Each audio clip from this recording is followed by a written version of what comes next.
vibe, full house, Debbie. This is a testament to you, to the APPG on Palestine, to Cabo, to all our friends for putting together this event. I cannot thank you enough, and it is very relevant. Brenda, just last year we did it at Westminster Hall, also packed with hundreds of our friends.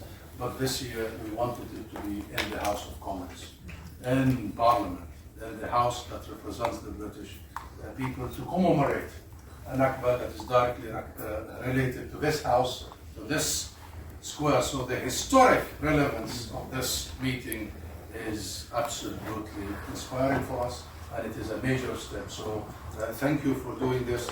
It is almost impossible for me to imagine a more somber occasion than the reason we are gathering here this evening.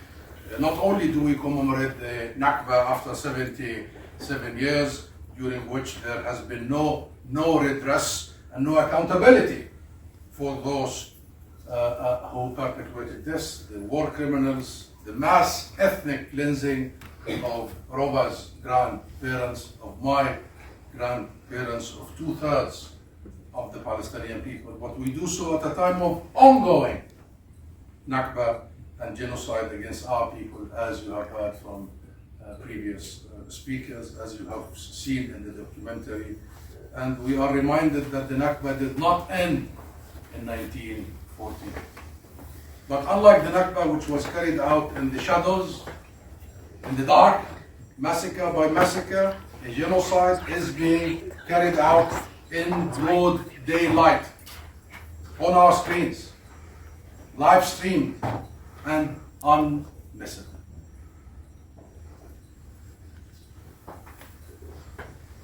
But I particularly want to really extend our gratitude for speakers from all parties today. Andrew from Labour, our good friend, Kit Malthouse from the Conservative Party, Colum Miller from the Liberal Democrats, Brendan O'Hara from the Scottish National Party, for showing this unity among the British parties, for commemorating our agony, our Nakba, and for calling the UK government to take action. And we see the growing support among the UK MPs here in this House for peace and justice in Palestine and for upholding international law, and it is indeed reassuring for us. And allow me also to thank my colleagues, the ambassadors here, for really honoring us. And there are many of you, Ambassador of Egypt, Ambassador of Lebanon, Ambassador of Tunisia, Ambassador of Yemen, representatives from Qatar, from Saudi Arabia. I see many, Algeria, of course, and many, I know I will miss, but your presence here means a lot. But also allow me to recognize the presence of leaders, of dignitaries of the Palestinian community here, and please mingle with them. Many are here today, including Saeed Shhadi here, a veteran leader of our community, and who leads the efforts for curing our children in Gaza in many charities. We have doctors here. I see Dr. Lina in Nashif, a prominent doctor here. We have a business community, very humble ones, just sitting there, Amjad Ibsesu. And we have intellectuals and writers. One of our most important writers and columnists is Roba's father. That is, please meet our friends, of course, Akram and all of our friends. I know I have many of them. I know we have Ahmed Nar, I can see, but what a room full of the backbone of our community here from all fields. And we have Fida coming all the way from Bogo, from our community. Please meet her. She has just finished another big protest in Bournemouth. The Red Line, have you seen the Red Line, the long Red Line? That's their idea. But this is an occasion for all of us to come together, not only for remembrance, and remembering is important, but to work together, to continue the march together. Because the scenes that are coming from Gaza is simply heartbreaking. And you all know that numbers have exceeded 60,000, mostly children and women. And in the West Bank, as we heard from previous speakers, things are not this worse. In fact, I was in the West Bank recently, and what I saw was unthinkable. Nothing. In every sense. While there is some attention on Gaza, there is less attention on what Israel is doing in the West Bank. So my friends, if I begin to list Israel's crimes from 1948 onward, I'll have to keep you here maybe all of the evening and all of the morning. But I would prefer to look ahead, because one thing for sure, we cannot return to the status quo. So honorable members, we need to work together for a better future based on the rule of law and the principles of justice and equality. Just recently, the Foreign Secretary, David Lammy, said, I quote, "It is unacceptable for any group of people to have lived with no state for longer than I have been alive." And he's right. It is not acceptable that generations of young Palestinians, including Roma and her siblings, have grown up under the dark shadow of oppression, occupation, displacement, siege, and the denial of their very basic rights. Together, let's make a commitment to change this, to end this. But in order to do this, first we must acknowledge that the prevalent approach for the last 30 years has failed. The approach of appeasement and impunity for Israel did not bring us any closer to peace or security. While we, the Palestinians, negotiated in good faith to end the occupation, Israel negotiated to entrench the occupation. Expanding its control on the ground, and the rest is history. You know what happened in the last 30 years. The result is not peace, but apartheid, permanent occupation, and endless conflicts. It has been the UK government's stated policy to support our inalienable right to self-determination and the establishment of a Palestinian state. Andrew and friends, now is the time to put words into action before it is too late. Next month, the UN is hosting the conference on the two-state solution. It's a Saudi-French initiative. There's a lot of regional and international momentum as we speak. This is the moment for the UK to step up, to act, to lead. Not least because the UK has a moral, historical, and legal responsibility to do so. There will, of course, be those who say, in this House, who say that they support state recognition, of course, but not now. They say now is not the right time. If not now, as Andrew said, then when? Yes, now is not the time to sit on the sidelines. Now is not the time to sit on the sidelines.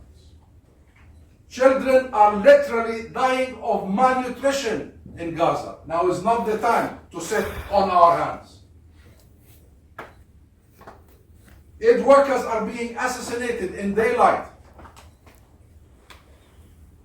Over 18,000 children are now orphaned. Gaza has become home to the biggest cohort of children amputees. And you all know that Israel has killed more than 15,000 children in the last 19 years. So non-recognition, my friends, non-recognition at this stage is not impartiality.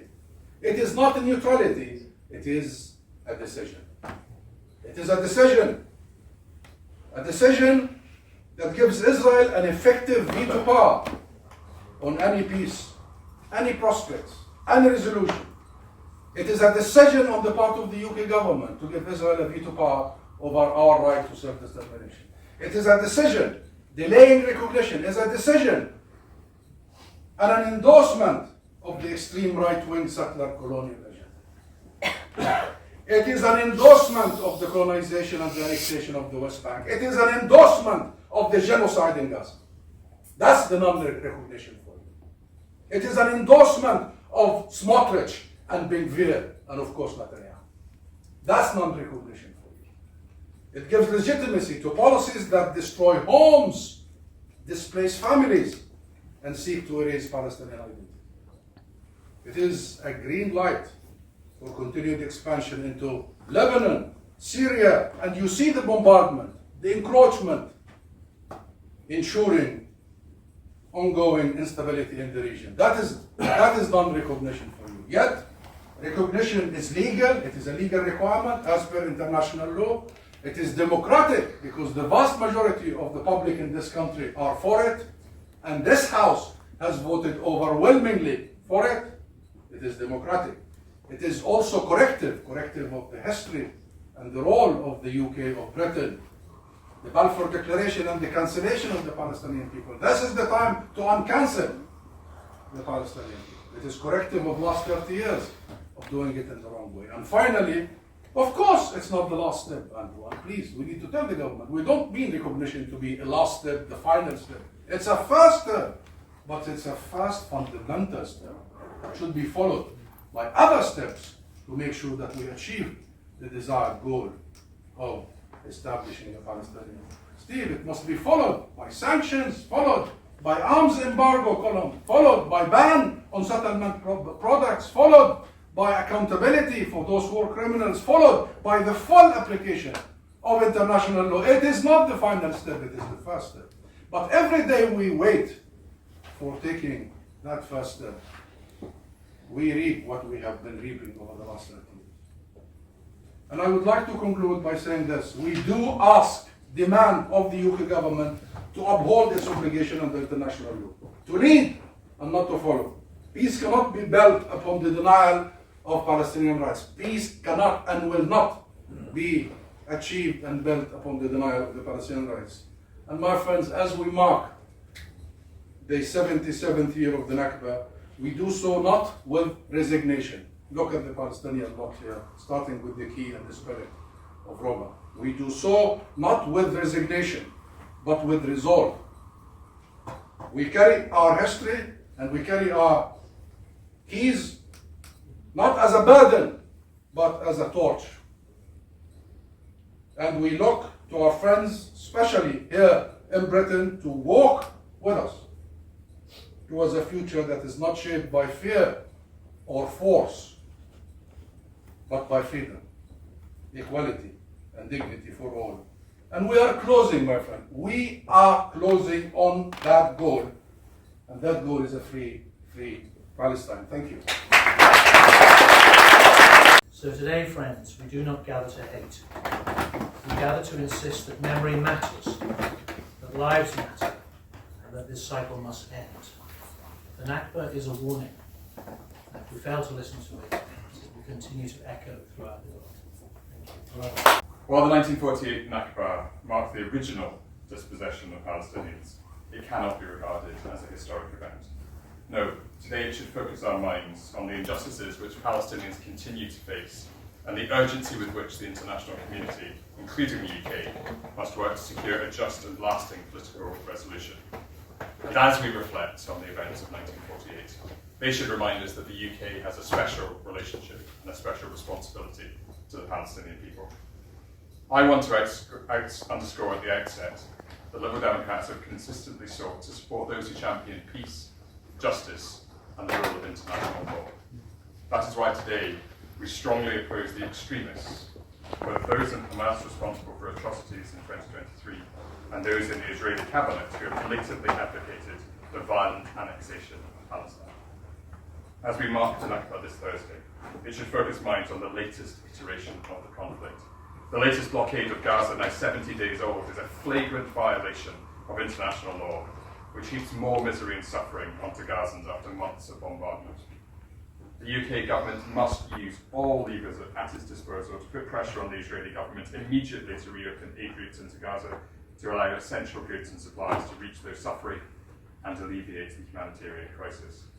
And we should be very clear in our response to the Israeli government's latest proposals for Gaza. Annexing the whole of Gaza and the displacement of Palestinians from the north of the Strip is disgraceful, wrong, and in clear violation of international law. UK leaders, together with our allies, should state clearly and in unity that we absolutely reject the reckless and frankly ridiculous proposals from Donald Trump that have emboldened the Israeli government. It is also vital that the UK ensures no British weapons can be used to perpetrate human rights abuses in Gaza. And that's why Liberal Democrats, in common with parliamentarians from many parties, will continue to call for all UK arms exports to Israel. Seriousness about securing a two-state solution. As I said at the start, the UK has a unique responsibility to the Palestinian people. For this reason, our government should be a leader, not a follower, in responding to developments. My colleagues like Leila Moran and other Liberal Democrats in the House of Lords have brought bills to successive parliaments which would immediately recognise the state of Palestine. This would show the UK's commitment to establishing a just political settlement in the region, together with democratic allies like Sweden, Spain, Norway and Ireland. The government needs to move towards recognition as a matter of urgency, and so I fully support Andrew and his colleagues. The Prime Minister and Foreign Secretary should be close to the plans of President Macron, who has signalled the likely French recognition of Palestine in just a few months' time. Joint recognition by the UK and France would show the UK's opposition to the forced dispossession of Palestinians in Gaza and the West Bank, and show our opposition to the continuing Nakba. And I remember it was exactly 2 years ago, across the road at the Central Hall, when we met to remember the 75th anniversary of the Nakba, that I said then that anniversary gave the international community the opportunity to begin a meaningful discussion to correct the injustice, the historical injustice of the Nakba. And sadly, that seems an awful long time ago. I don't think anyone present that evening could have imagined that just 24 months later, that international community would have become, at best, passive bystanders, or at worst, actively complicit in a genocide in Gaza. So I don't think anyone could have imagined, particularly given the historic responsibility that we in the United Kingdom have for what's happened to the Palestinian people since the Balfour Declaration, that we'd also be the ones who would be supplying Israel with the weapons that it requires to carry out those atrocities. And we would be providing the political cover that it desires in order to pursue its historical goal of the complete destruction of Palestine. And since October the 7th, we've witnessed the most egregious breaches of international humanitarian law. We all know that, because we have all had them streamed live to our telephones and our tablets. And therefore the UK government knows that the Netanyahu regime is routinely breaching international humanitarian law, and shamefully they are helping them do it. And as a result, Israel understands that it has been given carte blanche to bomb civilians, to kill journalists, to target healthcare workers, to impose a collective punishment, and to ethnically cleanse Gaza, and increasingly doing so in the West Bank as well. And they're doing that in the full and certain knowledge that there will be no consequence for their action. And that is what impunity looks like. That is what giving a carte blanche results in. And what the UK is doing today is incredibly short-sighted, and it will have profound consequences, because the world can see that the blatant double standards in the application of international law will come back to haunt us. The world knows, we know, that picking and choosing war crimes, the ones we condemn, the ones we don't, doesn't just fail the victims, it ensures the entire destruction of the system of international law altogether, because there is and there must be an absolute standard, whether friend or foe, and everyone must be judged to that same standard. But that is now not the case, and tragically, international law is being sacrificed at a time when the world needs it most. Ruba, you are living proof of what we all know, that the Palestinians are some of the most resilient people in the world. But you shouldn't have to be. You shouldn't have to endure generations of generational trauma and injustice, fighting for those basic human rights and those freedoms that the rest of us take for granted. And I won't dare predict where the world will be when we meet to commemorate the 80th anniversary of the Nakba, but I pray it will be in a far better place than we are now. But I know that while the Palestinian people may once again have been failed by the international community, that people around the world will stand with and they will march for, and they will make themselves heard in support of you, and they will do so for no other reason than it is the right and just thing to do. So